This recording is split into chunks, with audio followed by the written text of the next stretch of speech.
안녕하세요. 저는 딸아이 하나를 홀로 키우고 있는 30대 여성입니다.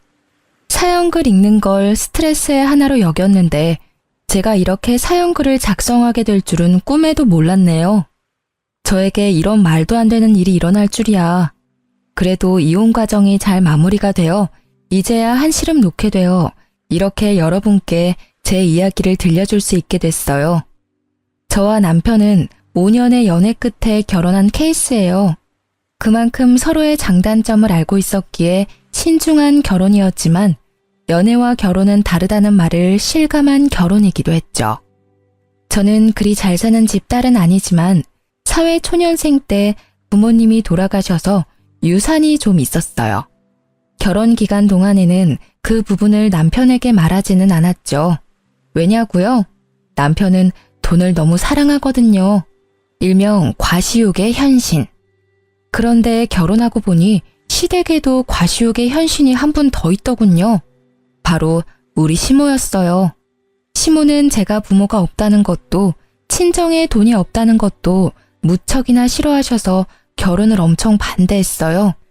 그때 그냥 관뒀어야 했는데 제가 콩깍지가 단단히 쓰였는지 그때는 그놈이 좋아서 빨리 결혼이 하고 싶었죠. 그때 나로 돌아간다면 절대 하지 않을 결혼이라는 선택. 그 선택 이후 제 삶은 180도로 달라졌어요. 결혼 직후 알게 된 그놈의 다른 얼굴은 놈팽이였어요. 그리고 잡은 물고기는 거들떠도 보지 않는 쓰레기 같은 인간이기도 했죠. 남편의 그런 모습은 제가 시모와 부딪힐 때마다 드러났어요. 제일 처음 남편의 다른 모습을 느꼈을 때는 임신 전으로 그 당시 저는 간호사로 일하고 있었죠. 제가 일하던 병원은 환자가 많아 바쁜 곳이었고 매일 아침 8시부터 저녁 7시까지 일을 하고 집에 돌아가면 집안일 하기도 힘들 정도였어요. 장시간 서 있고 말해야 하고 웃어야 하고 신경을 곤두세워야 했으니까요. 신혼여행을 다녀오고 복귀를 한 날 오후 시모에게 전화가 왔어요. 얘, 너 반찬 좀 만들어서 오늘 저녁에 우리 집에 갖다 주고 가. 반찬이요? 귀 먹었니? 한 번에 알아듣지도 못해. 사오지 말고 만들어서 와.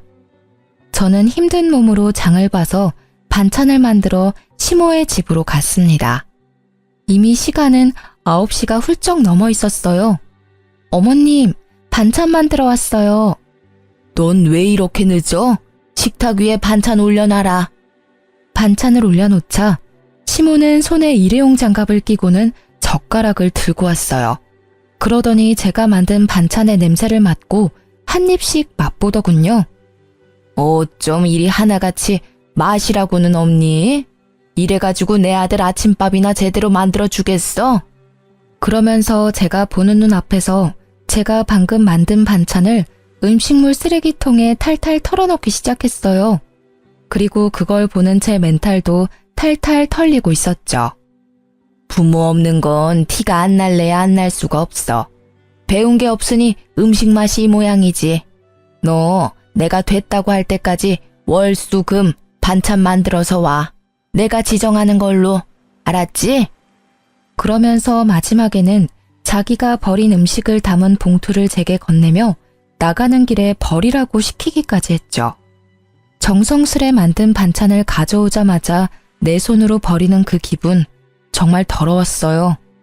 눈물도 나고 눈물이 마르니 화가 나고 화가 가라앉으니 어떻게 하면 복수할 수 있을까를 생각하고 있더라고요. 어머님, 반찬 가져왔어요. 그래, 오늘은 닭갈비, 오이소박이, 시금치 나물이지? 시모가 젓가락을 들어 한 입 넣는 것을 보며 저는 속으로 웃었습니다. 이게 뭐니? 닭갈비가 왜 이렇게 달아? 오이소박이는 짜고 시금치는 왜 이렇게 곤죽이 됐어? 제가 조미료를 잘못 봤나 봐요. 그치만 어차피 쓰레기통에 버릴 음식 상관없지 않나요? 드시지도 않을 거 설탕 덩어리, 소금 덩어리면 뭐 어때요? 먹을 사람도 없는데. 예, 그럼 너 일부러 이랬다는 얘기니? 제가 왜 일부러 그러겠어요. 어머님이 제 음식을 일부러 버리는 게 아닌 것처럼 저도 일부러 그런 건 아니에요. 말하는 것 좀 봐. 음식 버린 게 그렇게 화났어? 그럼 음식을 맛있게 해와. 그러면 내가 버릴 리가 있겠어? 네가 못 배운 걸 왜 내 탓을 하고 난리니? 어머님도 못 배운 티가 나세요. 누가 음식을 그렇게 함부로 대해요? 음식 남기면 지옥 간다는 말도 있잖아요. 그러다 진짜 큰일 나면 어쩌시려고. 너 지금 나 타박하는 거니? 좀 기가 막혀서 네가 그러고도 며느리야? 음식이 음식 같아야 말이지. 소여물 같은 음식도 반찬이라고 시어머니한테 가져오다니. 네, 어머님이 그렇게 말씀하시면 어쩔 수 없죠. 소여물 같은 음식 2번 다시 어머니께 가져다 드리지 않을게요. 그럼 됐죠? 결국 저는 6개월 만에 반찬 지옥에서 벗어났습니다. 그러나 그 뒤에는 더 큰 지옥이 기다리고 있었어요. 육아휴직 중에 시모의 호출로 시작된 그 일이요. 예, 너 오늘 쇼핑하는 때 따라와라. 그날은 우리의 음력 생일이었어요. 그래서 저는 시모가 손녀 생일 선물이라도 사주려나 보다 싶어서 따라 나섰죠. 애를 맡길 곳이 없어 어린이집에 맡겨두고 백화점으로 갔어요. 너 뭘 그렇게 멀뚱멀뚱 쳐다봐? 빨리 들어. 아니, 자기는 손이 없고 발이 없는지 저에게 짐을 들도록 시키더라고요. 뭐 거기까지는 그나마 좋게 봐줄 수 있었어요. 백화점에서 몇 보따리를 사서 나온 시모가 이번에는 자신이 가던 정형외과로 향했어요. 시모는 족저근막염이라는 걸 앓고 있는데 잘 낫지 않아서 정기적으로 정형외과를 방문하고 있었어요. 그런데 그날따라 한 간호사와 트러블이 잦더라고요. 저는 하녀처럼 옆에 붙어서 다니고 있었기에 시모의 과도한 요구와 간호사의 불친절이 만나 싸움판이 벌어진 것을 구경하고 있었죠. 아가씨, 여기는 왜 금액이 이렇게 비싸? 저번에 다니던 곳은 이곳 1회 금액으로 2회를 할 수 있을 정도였는데 너무 과잉 청구 아니야? 간호사는 보기 드문 미인이었어요. 한번 보면 잊기 어려울 정도로 존재감이 넘치는 얼굴이었죠. 그녀는 시모에게 밀리지 않고 더 당당하게 말했어요. 환자분, 그러면 그 병원 가시면 되잖아요. 왜 다른 병원 와서 남의 병원이 이렇다 저렇다 떠드시는 거예요? 싫으시면 여기 오지 마세요. 그 병원이 뭔가 마음에 안 들었으니까 여기 오셔놓고 무슨 불평불만이 그렇게 많으세요? 시모 못지않은 드센 기운의 간호사는 시모를 납작하게 눌러버렸죠. 대파랗게 어린 게 두 눈 부릅뜨고 말하는 것 좀 봐. 어른한테 그게 할 소리야? 너 내가 원장한테 말해서 여기 그만두게 만들어줄 테니까 딱 기다리고 있어. 으름장을 놓는 시모의 말에도 그녀는 네 성의 없는 말투로 일관했고 결국 시모는 화가 머리끝까지 났습니다. 그런데 엉뚱하게도 그 간호사가 키운 불똥이 제게 튀었죠. 오늘은 저녁 먹고 들어갈 거야. 그 말에 저도 출출함을 느꼈기에 시모를 따라 안으로 들어갔어요. 그런데 갑자기 시모가 이상하다는 얼굴로 저를 쳐다보더군요. 왜 그러세요, 어머니? 넌 왜 따라와? 네? 난 너랑 같이 밥 먹기 싫어. 나도 밥 편하게 좀 먹자. 네 얼굴 보면서 먹으면 체할 것 같아서 그래. 넌 밖에서 짐이나 지키고 있어. 그 순간 진짜 손이 벌벌 떨리는 게 시모의 뺨을 날려버리고 싶은 기분을 참느라 심호흡을 몇 번이나 했는지 몰라요. 짐이나 지키고 있어라? 아우 진짜. 시모만 아니면 저도 아까 그 간호사처럼 대꾸해주고 싶을 정도였죠. 딸아이 생일 선물 사러 온 거라고 생각했는데 그런 것도 아니었고 가만 보니 딸의 생일인지도 모르고 있는 눈치더라고요. 저런 사람을 시모라고 모셔야 하다니. 그러던 중에 전화벨이 울리더라고요. 어린이집 선생님이었어요. 어머님, 저희 마감 시간이 다 되어가서요. 혹시 언제쯤 오시나요? 아, 죄송해요. 최대한 빨리 데리러 갈게요. 죄송합니다. 갈 때까지 조금만 봐주세요. 전화기 너머로 연신 고개를 숙이며 사죄의 말을 한 저는 남편에게 급히 전화를 걸었습니다. 당신 빨리 어린이집에 좀 가봐. 마감 시간이라는데 내가 가기가 좀 그래. 당신 애 보려고 육아휴직하는 거 아니었어? 지금 어디서 뭐라고 있길래 애도 맡겨놓고 밖이야. 내가 지금 놀고 있으면 당신한테 전화했겠어? 다짜고짜 왜 나한테 화내고 난리야. 나 지금 어머님하고 밖에 나와 있거든? 당신 퇴근 시간 넘었는데 집 아냐? 나 지금 바빠. 갑자기 전화해서 데려오라 말라야. 나 안 갈 테니까 당신이 알아서 해. 자기 말만 하고 끊어버리는 남편 때문에 저는 열이 더 받았고 결국 이제 막 밥 한 술 뜬 시모에게 가서 말했어요. 어머님, 어린이집에서 마감 시간이라고 연락 왔어요. 제가 데리러 가야 할 것 같은데 괜찮을까요? 저는 최대한 정중히 물어봤어요. 설마 손녀딸 일인데 그마저도 하지 말라고 하지는 않겠지. 그렇지만 시모는 제 짧은 생각을 한참 넘어서는 상식의 소유자였어요. 네가 가면 내 짐은 누가 지키니? 그리고 나 혼자 저 많은 짐을 어떻게 들고 가? 넌 생각이 있는 애니 없는 애니? 어머니야말로 생각이 있어요? 라고 묻고 싶은 걸 꾹 참았습니다.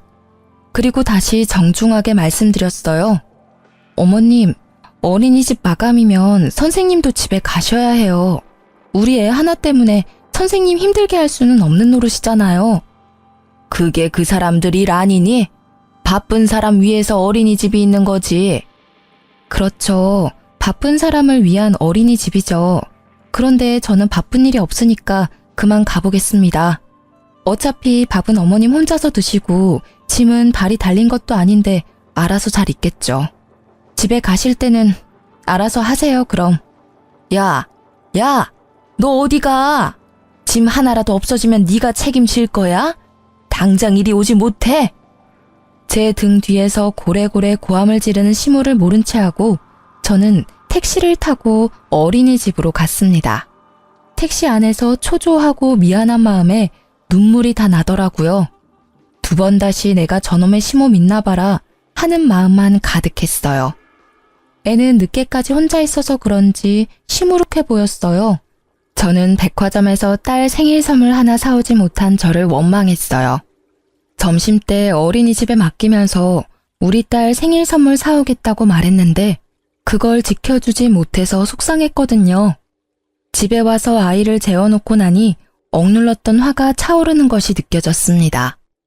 12시가 넘어서야 남편 놈이 어슬렁어슬렁 기어들어오더군요. 당신 지금까지 어디서 뭐 하다가 오는 거야? 설마 술 마셨어?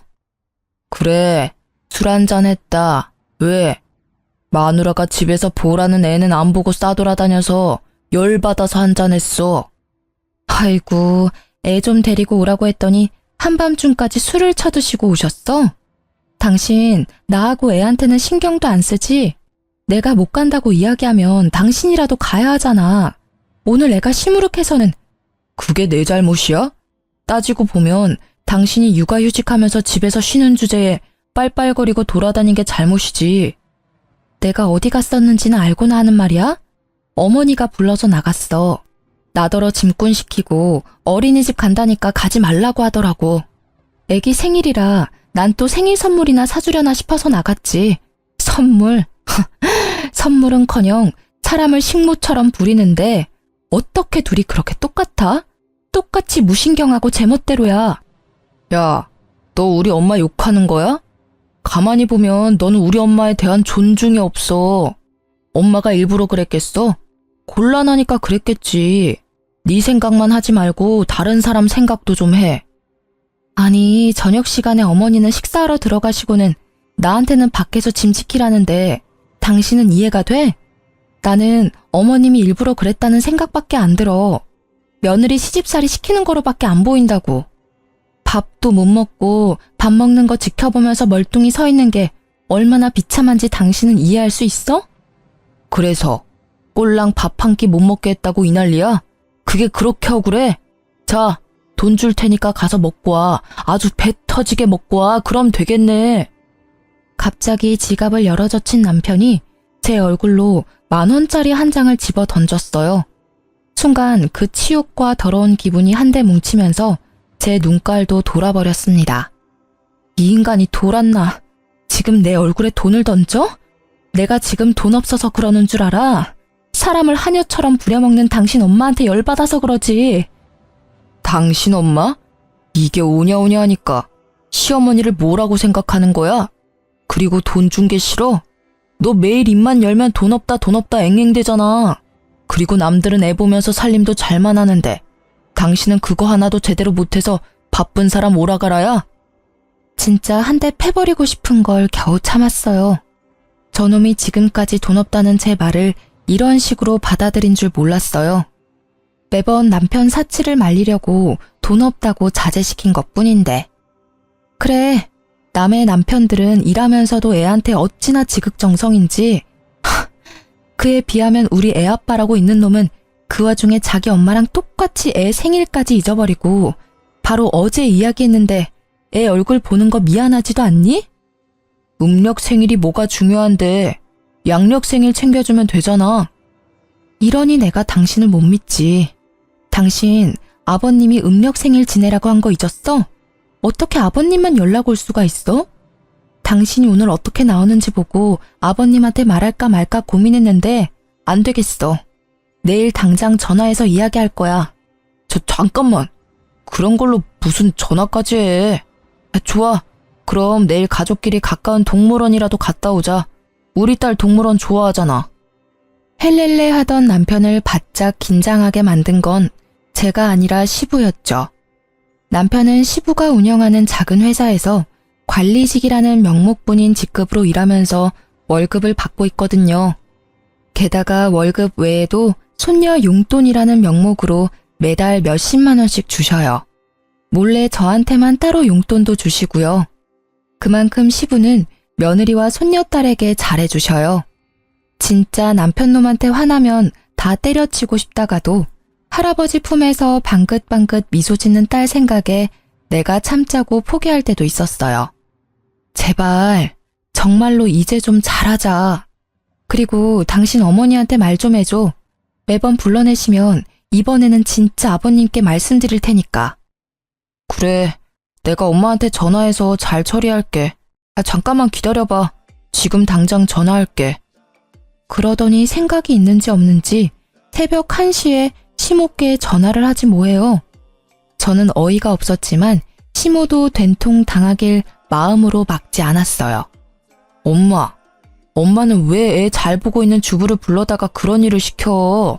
그리고 애 손녀 생일을 잊고 사는 할머니가 세상에 어딨어? 이제 2번 다시 와이프 쓸데없는 일에 와이프 불러내지 마. 한 번만 더 그러면 아버지한테 이를 거야. 유치하기 이를 데 없는 아버지에게 이른다는 협박이 이 집에서만은 만능이었어요. 게다가 오밤중에 자기 엄마한테 전화해서 전화리를 치다니. 그래도 제 속은 시원하긴 하더군요. 야, 너 네 안사람 얘기 듣고 이러는 거니? 나도 걔 때문에 힘들었어. 짐꾼으로 불렀는데 휙 가버리고 결국 택시기사님이 옮겨주셨잖니? 엄마, 와이프가 무슨 짐꾼이야? 결국 목소리 큰 놈이 이긴다고 목소리도 크고 막무가내인 남편놈에게 시모가 졌습니다. 데리고 다녀서 미안하다는 말을 끝내 하게 만든 남편이 전화를 끊으며 씩 웃었지만 저는 웃지 못했어요. 아까 전에 남편이 던진 10,000원의 기억이 계속 머릿속에 남아 있었으니까요. 그래도 이때는 이혼까지 생각하진 않았어요. 양친이 없는 제게 가족은 바꿀 수 없는 소중한 것이라는 생각이 머릿속에 가득했으니까요. 그런 제게 이혼의 계기를 심어준 건 다른 사건 때문이었어요. 딱 하루 양친의 성묘를 가기 위해 남편의 차를 빌렸을 때였어요. 그날도 남편은 바쁘고 애를 봐줄 사람은 없어서 제가 아이를 데리고 가야 했거든요. 카시트가 있는 남편 차에 올라탔다가 아이가 떨어뜨린 장난감을 주워주려고 고개를 숙였는데 제 눈에 뭔가 반짝이는 게 보이더라고요. 들어 올려보니 팔찌였어요. 저는 액세서리를 별로 좋아하는 편이 아니라 제 것은 분명히 아니었는데 그 여성이 착용할 것 같은 디자인은 납골당 다녀오는 내내 찝찝하게 머릿속을 맴돌았어요. 설마 이놈이 바람까지 폈겠어? 아니야. 직장 동료가 회식 때 탔다가 흘린 걸지도 모르지. 고민하던 저는 정면 돌파를 선택했어요. 여보, 당신 차에 팔찌가 있는데 누구 거야? 어? 어떻게 생긴 건데? 내 차에 있는 거면 엄마 거 아닐까? 생각보다 태연하게 답하는 남편의 모습에 의심이 살짝 누그러졌지만 혹시 몰라 시모의 집으로 향했어요. 남편 말이 맞다면 어머니한테 돌려주는 게 맞으니까요. 어머님, 혹시 이런 팔찌는 얼마 정도 할까요? 내가 그걸 어떻게 알아? 근데 너 팔찌 샀니? 애 보는 엄마가 무슨 팔찌야? 게다가 딱 봐도 싸구려처럼 보이는데. 하긴 너한테는 딱이긴 하네. 말 한마디 한마디에 빈정거림을 싣는 재주를 가진 시모를 제쳐두고 저는 제게 거짓말을 한 남편에 대한 찜찜함을 견딜 수 없었어요. 팔찌에 대해 알아보니 요즘 젊은 사람들이 선호하는 브랜드라고 하더라고요. 그날 저녁 저는 남편에게 팔찌에 대해 물었어요. 이 팔찌 어머님 거 아니라는데? 당신 혹시 어린 여자 맞나? 딱 봐도 젊은 애들이나 할 법한 팔찌잖아. 무슨 소리야. 엄마가 아니면 직원들 중에 누가 떨어뜨렸겠지. 난 진짜로 결백해. 못 믿겠으면 전화 내역, 문자 내역 다 봐봐. 나 목욕하고 올 때까지 열심히 찾아봐. 어차피 아무것도 안 나오겠지만. 그 말을 끝내고 남편은 진짜로 제게 폰을 맡기고는 욕실로 갔어요. 진짜 아닌가? 하며 폰을 뒤지는데 정말 아무것도 없더라고요. 남편에게 미안한 짓을 했다며 뒤로 빠져나오려다 저도 모르게 스팸 차단된 메시지를 들어갔는데 우와, 상간녀와의 불륜 메시지가 끝도 없이 이어지더라고요. 보니까 스팸 차단된 번호는 이 차단된 메시지 내역으로 들어가야만 볼 수 있는 거였더라고요. 내가 못 찾았다면 끝까지 발뺌했을 남편에게 열이 받았지만 일단 먼저 사진부터 쭉 찍었어요. 읽는 것보다는 증거부터 남겨야 하니 후다다닥 찍었죠. 그때 내 눈에 들어온 메시지. 오빠, 택리가 늦어져. 딱 보니 갈 때까지 간 것 같은 이 문자. 빡친 저는 사진 다 찍고 남편 폰을 원래대로 돌려놨어요.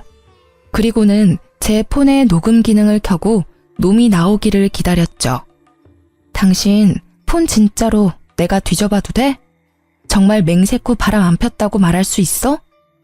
당연하지. 나는 떳떳해. 다 뒤져봐도 돼. 내가 허락할 테니까 마음대로 봐. 남편 놈의 허락도 맡았겠다. 저는 알겠다고 하고 뒤지는 신용만 했습니다. 그리고는 아무 말 없이 안방으로 가 누웠죠. 옆에서 봐봐, 없지? 하며 의기양양하게 웃는 모습에 한 대 팰까 했지만 참았어요. 마지막 결정적인 한 방을 위해 정말로 영혼까지 끌어모아 참았습니다. 그놈이 출근하고 저는 바빠졌습니다. 찍어놓은 수십 장의 사진을 분석해야 해서요. 그러다 보니 주소를 찍은 문자가 있더군요. 그런데 그 문자 주소가 눈에 익었어요. 어머님이 다니는 정형외과 주소였거든요. 저는 잠시 고민하다가 정형외과로 갔습니다. 그리고 간호사들이 앉아있는 안내 데스크에서 이렇게 말했죠. 며칠 전에 요 앞에서 팔찌를 하나 주웠는데 혹시 주인이 계신가요? 제 것 같은데요. 그렇게 나서는 여자의 얼굴을 보고 저는 속으로 깜짝 놀랐습니다. 시모와 대판 싸운 그 불친절한 간호사였거든요. 저는 속으로 숨을 삼키고 확인했어요. 진짜 주인인지 모르니까 팔찌가 어떻게 생겼는지 설명해 주시겠어요? 똑같으면 제가 드릴게요. 로즈골드의 체인이고요. 꽃 모양이에요. 큐빅이 꽃에 4개 정도 박혀있고. 정확한 설명이었습니다. 저는 드디어 남편놈과 바람핀 상간녀를 잡았어요. 그러나 당장 그 앞에서 난리치지는 않았어요. 그러면 복수가 아니잖아요. 저는 그녀에게 돌려주고는 전화번호를 하나 받아놨어요.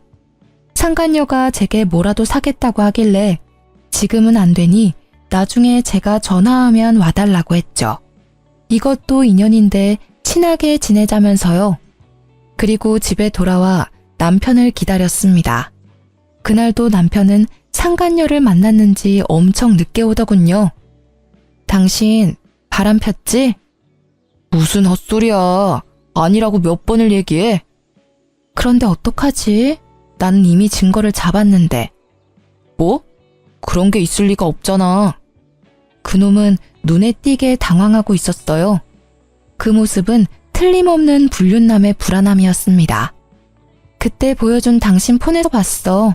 스팸으로 차단된 문자에 고스란히 찍혀있던데 내가 못 찾을 줄 알았나 봐. 이 나쁜 놈아.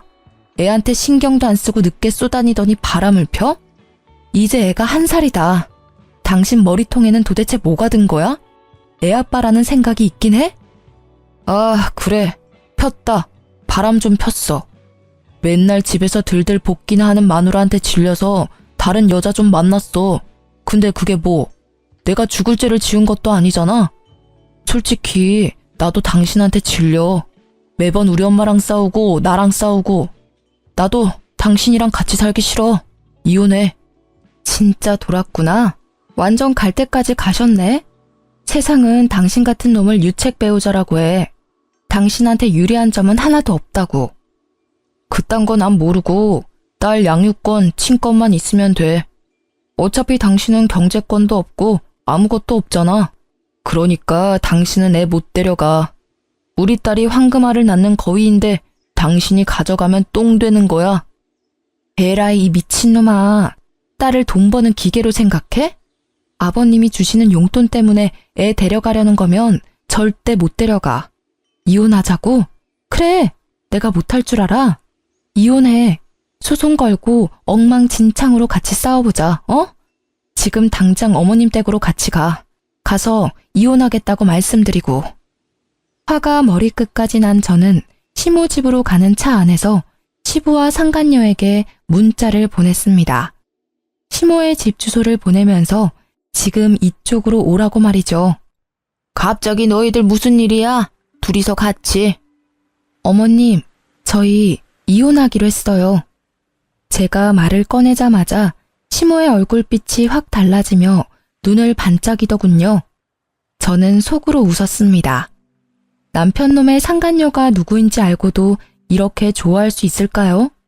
어머, 얘 잘됐다. 너희는 아무리 봐도 안 맞았어. 어쩜 잘 생각했어. 어머님, 안 맞아서 헤어지는 게 아니라 이 사람이 바람 펴서 헤어지는 거예요. 바람? 너 진짜 바람 폈니? 그건 곤란한데. 저는 시모가 맞받아칠 줄 알았는데 시모는 답지 않게 당황스러운 표정을 지어 보였습니다. 곤란한 게 아니라 잘못된 거죠.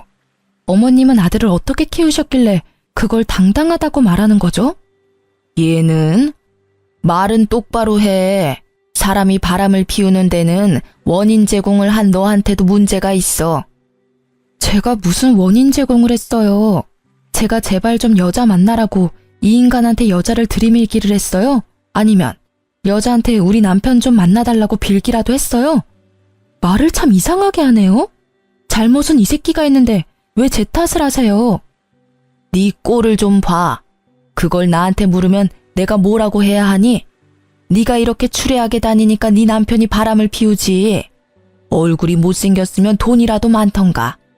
세상에 하고 많은 여자 중에 꼭 골라도 이런 애를 골라서는 그래도 이제 헤어진다니 다행이구나. 그게 무슨 소리야? 방문이 열리고 시부가 들어왔습니다. 시부의 얼굴이 열을 받아 벌겋게 달아올라 있었고 시모의 얼굴은 새파랗게 질렸습니다. 야, 너 바람 폈어? 진짜 바람 펴서 며느리랑 헤어지는 거야?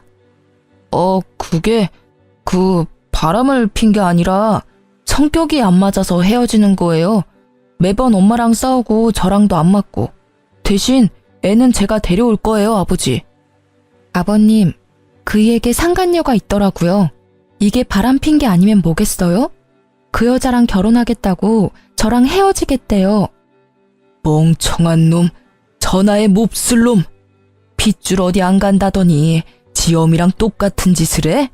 네 어미랑 내가 왜 별거 중인지 몰라서 그런 짓을 해? 여보, 지금 며느리는 저희랑 급이 안 맞아요. 친정에 부모도 없고 돈도 없고 그렇다고 예쁘기나 해요? 그 입 좀 다물어. 당신 그 바람기로 내가 받은 고통, 이번에는 당신 자식이 제 아내한테 그대로 저지르고 있어. 당신은 느끼는 게 없어? 그러고도 당신이 어미야? 아버지, 이 사람이 매번 어머니랑 싸워서. 내가 바보냐? 며느리한테 다 들어서 이미 알고 있다. 하나부터 열까지 네 어미와 네가 잘못한 짓을. 네 어미가 그런 짓을 저지르면 너라도 네 처를 감싸고 위로해야지. 아이고, 자식 새끼라고 하나 있는 게 모질이가 따로 없어. 이유가 어찌 됐든 둘 다 이혼하기로 한 거 그냥 허락해주고 재혼시켜줘요. 새로 들일 애는 집도 꽤 살고 애도 참아대요. 이놈의 옆했네. 끝까지 반성은커녕 불난 집에 부채질만 해? 좋아. 그렇다면 나도 이제껏 질질 끌어온 일을 해결해야겠지. 오늘부터 당신에게 주던 돈은 다 끊을 거야. 아니 여보, 그럼 저더러 어떻게 살라는 말이에요? 그리고 너, 내일부터는 다른 직장 구해봐. 내 회사에 네 자리는 이제 더 이상 없을 거다. 아버지, 일을 그만두게 하신다뇨. 한 번만 봐주세요. 뭐? 봐줘? 나는 이미 결정했다 이놈아. 이 집안의 바람으로 이런 일 일어나는 건 마지막이어야 할 거야. 아니면 내가 진짜로 이번에는 당신이랑 이혼하고 아들놈 호적에서 파버릴 테니까. 아버지, 아버지는 도대체 누구 편이에요? 내가 저 여자랑 안 살겠다는데 왜 아버지가 이 난리시냐고요. 이놈이 그래도 제정신을 못 차리지. 내가 왜 난리냐고? 내가 내 손녀딸 할아버지라서 그렇지. 니놈한테 무슨 아빠 자격이 있어? 귀한 딸 팽개 쳐놓고 여자 만나러 다니는 꼴이 어떻게 둘이 똑같아? 시부의 분노에 찬 고함 소리가 끝나자마자 벨이 울렸어요. 저는 후다닥 뛰어나가 상간녀를 안으로 들였습니다. 제가 부탁한 순대 사오셨네요. 고마워요. 제가 순대를 너무 좋아하거든요. 자, 어서 들어오세요. 집안이 좀 어수선하긴 하지만. 거실로 들어오는 그녀의 모습에 놀란 건 남편뿐만이 아니었어요. 두 사람의 그 썩어버린 표정을 보니 제 기분이 너무 상쾌하더라고요. 게다가 상간녀는 남편과 시모를 쳐다보더니 망했다는 표정으로 그 자리에 서 있었어요. 망했겠죠. 자기가 그렇게 업신여기던 민폐 환자가 여기 딱 서 있는데. 왜 네가 여기 와? 나 팔찌 찾아주신 분이 이분이셔. 뭐? 팔찌? 그래, 그 팔찌. 망할 당신이 나한테 거짓말했던 그거 어머님 거 아니었더라? 그래서 내가 주인 찾아줬어. 그리고 이참에 여기에 불렀지. 관계자들 다 모였으니까 이혼 얘기 이제 해보자고. 제 말이 끝나기도 전에 시모는 발광을 했습니다. 거의 발작 수준이었죠. 그것도 이해는 가요. 시모를 하찮게 여긴 간호사잖아요. 물론 하찮은 사람이긴 하지만 대놓고 그런 대우를 당한 게 처음이라. 예, 너 만난다는 여자가 이 여자야? 미쳤어, 미쳤어. 이 여자 절대로 안 돼. 도대체가 너는 보는 눈이 왜 이렇게 없어? 게다가 순대 내가 제일 질색하는 걸 들고 왔잖아. 엄마가 어떻게 얘를 알아? 두말 안 해. 나는 이 애는 허락 못해. 같은 값이면 그나마 조금이라도 순종적인 며느리가 낫지. 어머님, 제가 왜 남아있으리라고 생각해요? 저 나갈 건데요. 이제 와서 버스 잡아도 늦었어요. 저도 두 분한테 정이 뚝 떨어졌거든요. 정말 어디 가서 이런 애들만 골라서 와? 좀 괜찮은 애를 데리고 와야 데리고 다닐 맛이 날 거 아니야. 상간녀는 잠시 주변을 둘러보는 듯 하더니 생각이 끝난 듯 말도 안 되는 말을 짓거리더라고요.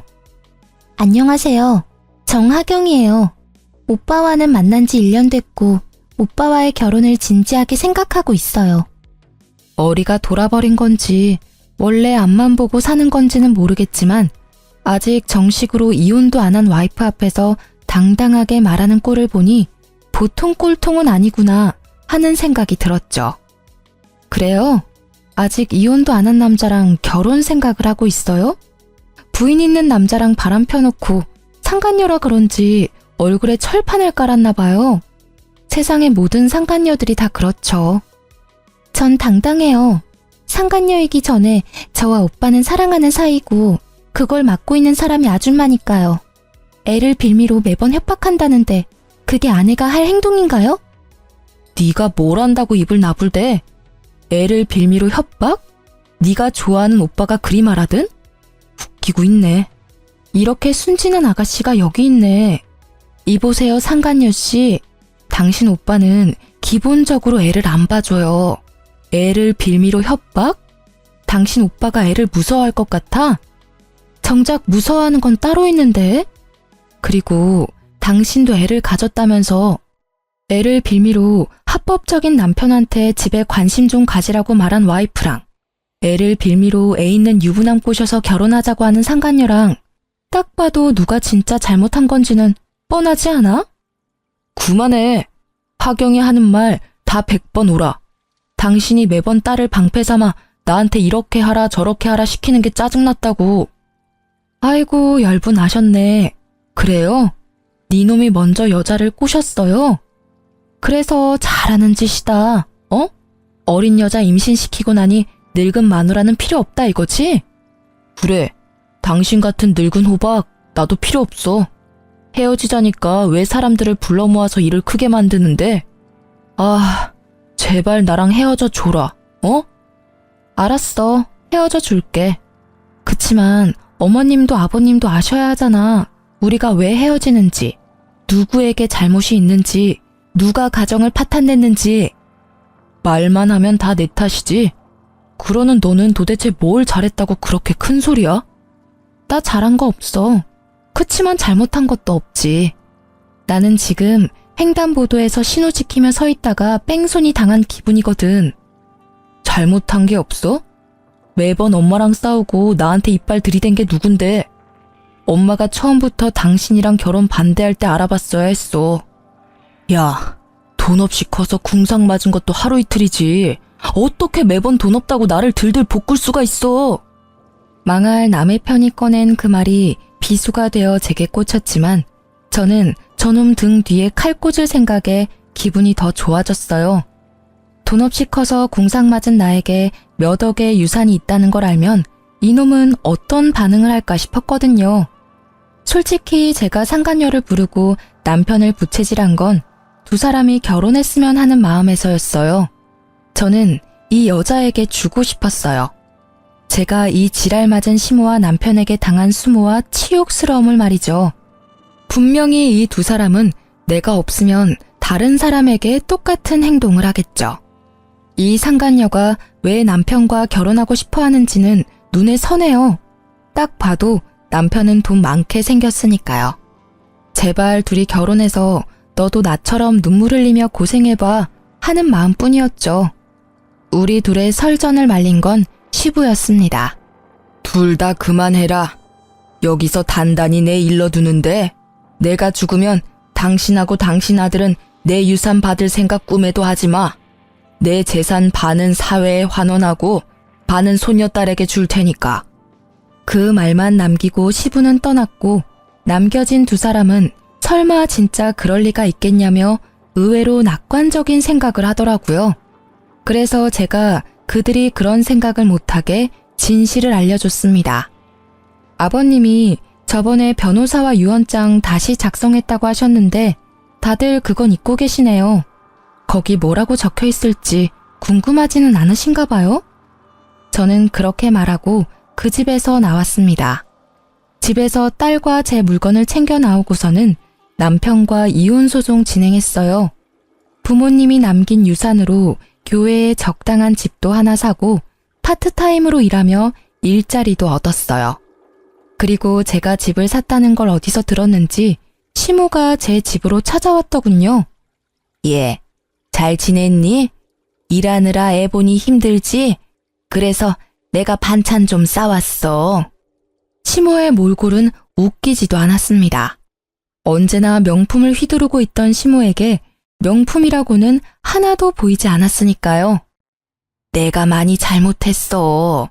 너한테 돈이 많았다면 미리 얘기하지 그랬어. 그랬으면 내가 그렇게까지 하지는 않았을 텐데. 아들도 많이 후회하더라. 그러니 다시 잘해보는 게 어떠냐? 이 집도 내놓고 우리 집으로 들어오고. 그리고 너 아직 네 시아버지랑 자주 만나는 것 같던데 그 사람한테 잘 얘기해서 나 용돈도 다시 받도록 해주고. 바뀐 줄 알았더니 하나도 바뀐 게 없더라고요. 사람 쉽게 바뀌지 않는다더니 어찌 이리 얄미운 부분은 그대로인지. 게다가 돈이 많았으면 나를 괴롭히지 않았을 거라는 그 생각이 정말 천박하고 예의 없는 생각이라는 걸 아직 모르더군요. 게다가 용돈을 다시 받을 수 있도록 해달라니. 제게 와서 할 말은 아니잖아요. 시부에게 가서 손이 발휘되도록 빌어야 할 일을 어째서 내게 책임 전가를 시키는지. 저는 쓰레기통을 가져와 시모가 가져온 반찬통 옆에 뒀습니다. 그리고 반찬통을 열어 하나하나 쓰레기통에 집어넣었어요. 반찬을 싸우면 제가 용서할 거라고 생각했어요? 아이고, 뻔뻔한 것도 유전인가 봐요. 아주머니께서 당신 아들한테 저하고 헤어지고 다른 여자랑 잘해보라는 말 했을 때부터 우리는 연 끊은 거예요. 아시겠어요? 그러니 당장 나가세요. 결국 시모는 본전도 못 찾고 터덜터덜 나갔죠. 저는 소금을 들고 시모 뒤를 따라가 문 앞에서 밖으로 소금을 휙휙 쳤습니다. 아주 재수가 더러우려니 이런 일을 당하고. 제가 치는 소금에 어이없는 듯 바라보는 시모를 보며 저는 문을 쾅 닫았습니다. 속이 어찌나 시원하던지. 이 정도쯤 했으면 다시 찾아오지는 않을 거라 생각했는데 다음 날 그 인간이 찾아왔더라고요. 남편은 집안에 들어오더니 생각보다 잘 사는 모습을 보고 놀란 것 같더라고요. 그러더니 그 짜증나는 낯짝으로 실실 웃으며 말하더라고요. 엄마가 당신 집에 다녀갔다는 이야기 듣고 들렀어. 잘 살고 있는 거 보니 좋다. 혹시 이혼 다시 생각해 볼 생각 없어? 당신이 원하면 나도 그 여자랑은 인연 끊을게.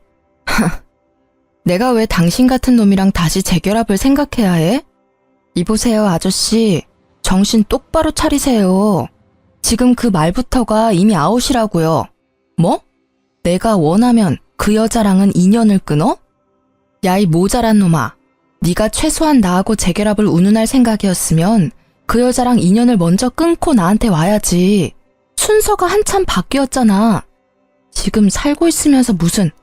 아서라, 네가 억만금을 들고 와도 너랑 다시 재결합은 안 해. 그러면 돈이라도 좀 빌려줘. 한 1,000만 원만. 미친. 나한테 돈 맡겨놨어? 그리고 왜 내가 너한테 돈을 빌려줘야 해? 내가 지금 당장 너한테 위자료 받아도 모자랄 판에. 그래, 이혼 소송하고 있으니까 막 가는 거야? 당신이 이렇게 돈 많이 있는지 몰랐지. 있었다는 걸 알았으면 나도 헤어지자고 하진 않았을 거 아니야. 이 말도 진짜 웃기다. 뭐? 돈이 있으면 헤어지자고 하지는 않았을 거라고? 그리고 상간녀랑 분류는 계속했을 거고? 그게 더 지옥이었겠네. 이러고 보니 내가 너랑 이혼을 결심한 게 올해 들어 제일 잘한 일 같아. 당신이 맨날 돈돈거리니까 내가 다른 여자한테 간 거잖아. 그 부분은 당신이 잘못했다고 생각해. 나 모아놓은 돈도 없는데 일자리도 잃었어. 아버지가 퇴직하고 다른 데 알아보라고 해서. 퇴직금은? 그건 아버지가 내 차 가지고 가셔서 새로 차 샀어. 지금 당장 밥 사 먹을 돈도 없어서 힘들다고. 당신 돈 많아 보이니까. 진짜 달라지지 않은 그 허세와 과시욕에 저는 속으로 혀를 찼습니다. 퇴직금은 못해도 5천 정도는 됐을 텐데 또 비싼 차를 샀겠구나 하는 생각에 웃음이 났어요. 그 상간녀는 지금 속에서 얼마나 열불이 날까 싶어서요. 그래? 그럼 어쩔 수 없네. 자. 저는 가방에서 지갑을 꺼냈습니다. 그 손끝이 흥분으로 떨리는 걸 겨우 참았어요. 언젠가 다가올 이 순간을 위해 제 지갑 안에는 1,000원짜리 10장이 빼곡히 들어가 있었습니다. 저는 그 1,000원짜리 10장을 꺼내서 남편의 얼굴을 향해 시원히 뿌렸습니다. 배고프면 나가서 사 먹어 이 등신아. 정말 10년 묵은 채증이 내려가는 기분에 저는 숨통이 확 트이는 걸 느꼈어요. 1,000원짜리 세례에 제대로 열받은 남편은 저를 노려보더니 열받아 집을 빠져나갔어요. 그리고 시모에게 했던 대로 따라 나가서 소금을 휙휙 치고는 다시 집으로 돌아왔습니다. 그 뒤로 그 사람들은 제 집에 찾아오지 않았어요. 그 자존심만 센 인간들에게 저희 집은 치욕과 수치스러움의 기억이니까요. 나중에 시부에게 들어보니 시부가 시모 집을 팔아버리는 바람에 상간녀와 전 남편 시모가 함께 살게 됐나 봐요. 그 상간녀도 대단한 게 시부의 재력이 탐났는지 언젠가 시부가 전 남편을 다시 거둘 거라는 생각 때문이었는지 셋이 같이 살기로 했다더군요. 하지만 전 남편과 시모는 그런 상간녀를 저 대신 봉이라고 생각했는지 하나부터 10까지 돈돈거리며 괴롭혔다더라고요. 제대로 빨대 꽂으려고 한 거죠. 나중에 두 사람이 빈털터리에 자기가 봉이라는 사실을 뒤늦게 깨달은 상간녀가 시모 명품들을 모조리 들고 도망갔대요. 시모는 상간녀를 잡으려고 눈에 불을 켜고 돌아다니다 결국 못 잡고 집에 붙어 있다고 하고요. 전 남편은 결국 일을 시작했으나 매번 잘려서 현재는 전단지 알바를 하며 살고 있다고 해요. 얼마 전에 그 동네에 들릴 일이 있었는데 다 잃고 기력까지 잃은 시모가 처음에는 못 알아볼 정도로 늙었더라고요. 그 모습에 뿌린 대로 거둔다는 말이 생각났어요. 요즘 여전히 시부와 제 딸은 자주 만나요. 재혼 생각은 글쎄요. 지금으로서는 별 생각 없네요. 사람 일 모르는 거라고 하지만 회복에 시간이 걸릴 것 같아요. 가족이 완성체여야만 행복하다고 생각한 지난날을 반성하며 단 둘뿐인 가족만으로도 행복하게 지내고 있으니까요. 긴 사연글 읽어주셔서 감사합니다.